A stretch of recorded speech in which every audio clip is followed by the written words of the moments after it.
Pierluigi Bresciani, tecnico dell'Amatori Vasken. Allora, non è bastata una partita per rompere l'equilibrio, è finita 1-1 con il Valdagno.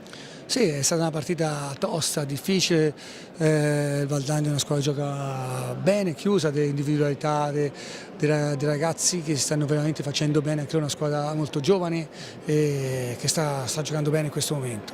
Noi secondo me abbiamo fatto un'ottima partita, a livello di gioco abbiamo provato, però sicuramente non eravamo, non fisicamente, di lucidità, di testa, brillanti come al solito. Veniamo da una settimana veramente dispendiosa e con veramente tanta fatica nella testa più che altro.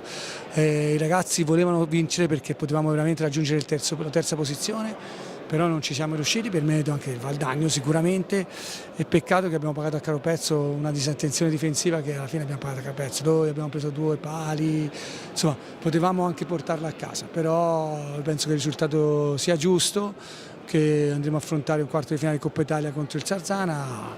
Sappiamo la difficoltà nella loro pista, però siamo pronti a tutto, ci alleneremo, prenderemo, adesso ci riposiamo, ricaricheremo le energie perché veramente è stata una settimana da nemmeno 6 giorni veramente intensi in Portogallo, Giovinazzo e stasera duri.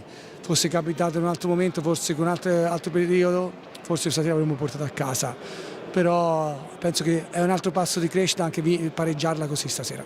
Una partita importante perché era in palio appunto la qualificazione alla Coppa Italia in una determinata fascia del tabellone, finita in parità, però cosa ha pesato sull'Amatori? La stanchezza o anche la difficoltà di segnare, perché alla fine un gol è quello che Gigio non vuole, no? Nel senso che lui vuole una squadra che segna più gol. Sì, questo lo vorrei sempre, però è anche vero che loro giocavano molto chiusi in difesa, non era facile entrare nella loro difesa. Però quello che è mancato secondo me stasera è un po' di brillantezza, di testa, di concentrazione. Ogni tanto avevamo dei momenti dove la testa, essendo stanchi, perdevamo un po' la concentrazione, come è successo sul gol che abbiamo subito.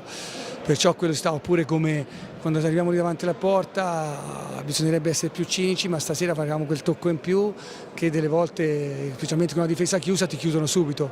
Però stasera veramente i ragazzi hanno mille attenuanti, perché ieri sera abbiamo provato a fare qualcosa in allenamento, il Fernandez non si era allenato perché aveva dei problemi fisici, ho provato a farlo giocare e tutto, non sono scuse ma è la realtà. Fosse capitato magari in un'altra settimana potevamo, poi col segno di poi, perché ogni partita ha la sua storia. Però sono contento, auguro adesso a tutti gli sportivi lodigiani, a tutti i tifosi, a chi ci segue, ai miei ragazzi, a tutti voi giornalisti, a chi ci segue, un bellissimo Natale e un felice anno nuovo, e ritrovarci qua al palazzetto ancora con molto entusiasmo.